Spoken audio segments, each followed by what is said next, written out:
Hello everyone, welcome to a brand new vlog. My name is Shantana Bonik and এটা আমার first YouTube video. আর এই ভিডিওটা আমি একটা ট্রাভেল ব্লগ দিয়ে শুরু করছি, আশা করি সকলের খুব ভালো লাগবে।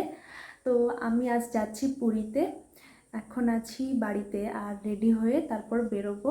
বেরিয়ে প্রথমে যাব শিয়ালদহ আর তারপর ওখান থেকে শালিমার থেকে ট্রেন আছে, শালিমার যেতে হবে। আর রাত 8:30 নাগাদ আমার ট্রেন, আর সঙ্গে আমার ফ্যামিলিও যাচ্ছে। ব্লগটা প্লিজ পুরোটা কন্টিনিউ দেখো, যদি ভালো লাগে অবশ্যই লাইক শেয়ার অ্যান্ড কমেন্ট করো আর সাবস্ক্রাইব করতে ভুলো না। এই ভিডিওটা হলো প্রায় 7 থেকে 8 মাস আগের ভিডিও। আর এখনকার মতন তখন আমি ইউটিউবে ভিডিও তৈরি করতাম না, তো সেই জন্য কিন্তু ভিডিওটা কখনো আপলোড করা হয়নি। আর এখন আমি ভাবলাম ভিডিওটা আপলোড করা যাক।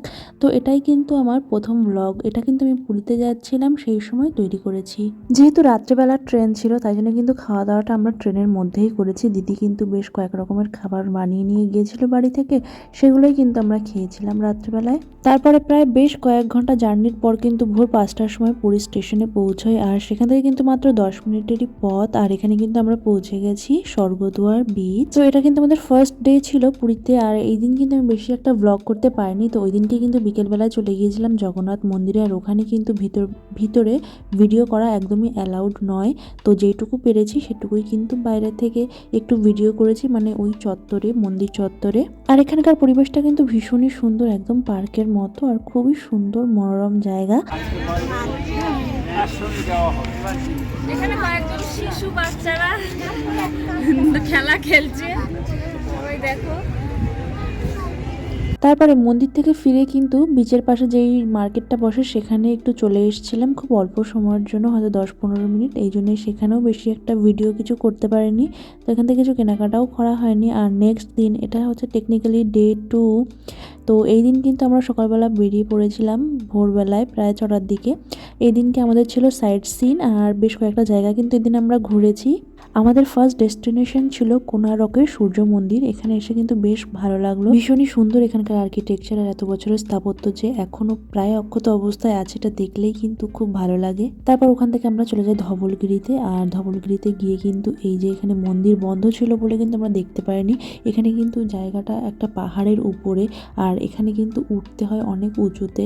তারপরে কিন্তু আমরা এই জায়গাটায় এসেছি। আর পাহাড়ের উপর থেকে কিন্তু নিচের শহরটাকে খুবই সুন্দর দেখাচ্ছিল, তাই এখানকার একটা সুন্দর দৃশ্য কিন্তু আমি মোবাইলে রেকর্ড করে নিয়েছি। তারপর আমরা ওখান থেকে চলে যাই লিঙ্গরাজের মন্দিরে। আর এখানে কিন্তু একটা রেস্টুরেন্ট থেকে আমরা দুপুরবেলা লাঞ্চ করে নিই। আর তারপরে কিন্তু সেখান থেকে আমরা আবার চলে যাই অন্য আরেকটা ডেস্টিনেশনে। এখানে কিন্তু আমরা বেশি একটা ভিডিও করতে পারিনি, কারণ মন্দিরের ভিতরে যেমন ভিডিও করা বা ছবি তোলা অ্যালাউ নেই, মোবাইলে অ্যালাউ নেই। তারপর এখান থেকে আমরা চলে যাই নন্দনকানন। সত্যি কথা বলতে একদিনে এতগুলো জায়গা দেখা কিন্তু সত্যি খুব জার্নির, আর খুবই পরিশ্রম হয় জার্নিতে।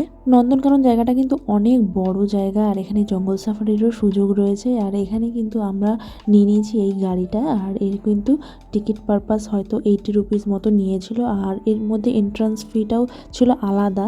প্রতিটা পশু পাখির ঘরের মধ্যেই কিন্তু বেশ অনেকটা করে দূরত্ব ছিল। আর আমরা কিন্তু গাড়ি করে করেই সেই দূরত্বটা পার করে সেই জায়গায় গিয়ে সেই পশু পাখিদেরকে দেখছিলাম। তো এখানে কিন্তু চলে এসেছি হরিণ দেখতে।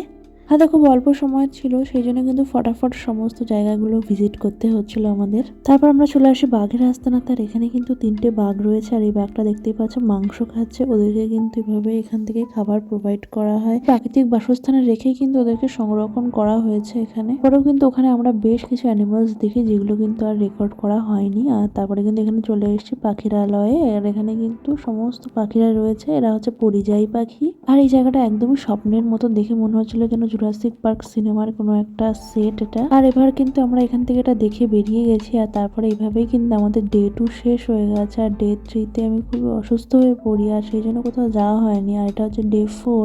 সেদিন আমাদের এক জায়গায় নিমন্ত্রণ ছিল ওখানেই, তাই সেখানে গিয়েছিলাম।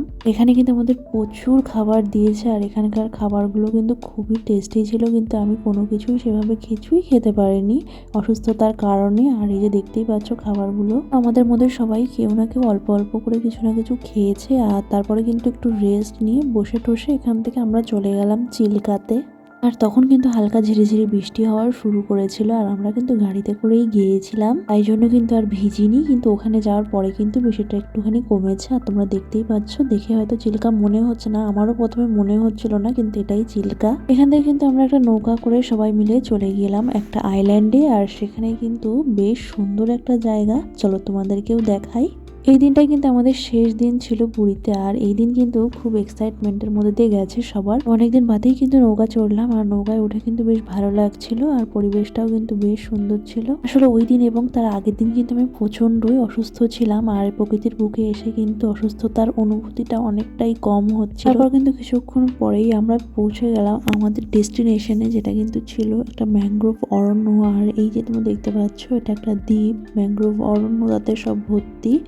ভাবতেই পারিনি যে এখানে এসে এরকম একটা জায়গা দেখবো, খুব ভালো লাগছিল। সুন্দরবনে কখনো যাইনি, তবে এই জায়গাটা কিন্তু সুন্দরবনের এক প্রকার সাবস্টিটিউট হয়ে গেল। আর এই জঙ্গলের পাশেই কিন্তু রয়েছে সমুদ্র, আর সমুদ্রের আওয়াজ খুব ভালোভাবে এখান থেকে শোনা যাচ্ছে। তোমাদেরকেও চলো দেখিয়ে দিই সমুদ্রটা।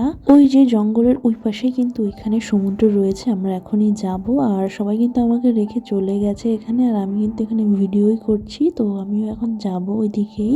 এখানকার সমুদ্রের জলটা খুবই পরিষ্কার আর একদম কিন্তু নীল রঙের, তোমরা দেখতেই পাচ্ছ, খুবই সুন্দর। এমন জায়গায় গেলে সত্যি আর ফিরে আসতে ইচ্ছা হয় না, কিন্তু তবুও কি করব, ফিরে তো আসতেই হবে আমাদেরকে। আর এই জায়গাটা তোমাদেরকে আরো একবার ভালো করে দেখিয়ে দিই। এখানে কিন্তু দোকানও রয়েছে একটা দুটো, আর এখানে কিন্তু চেয়ারে আমি বসেছিলাম এতক্ষণ। আর এবার কিন্তু আমাদের ফিরে যাওয়ার পালা।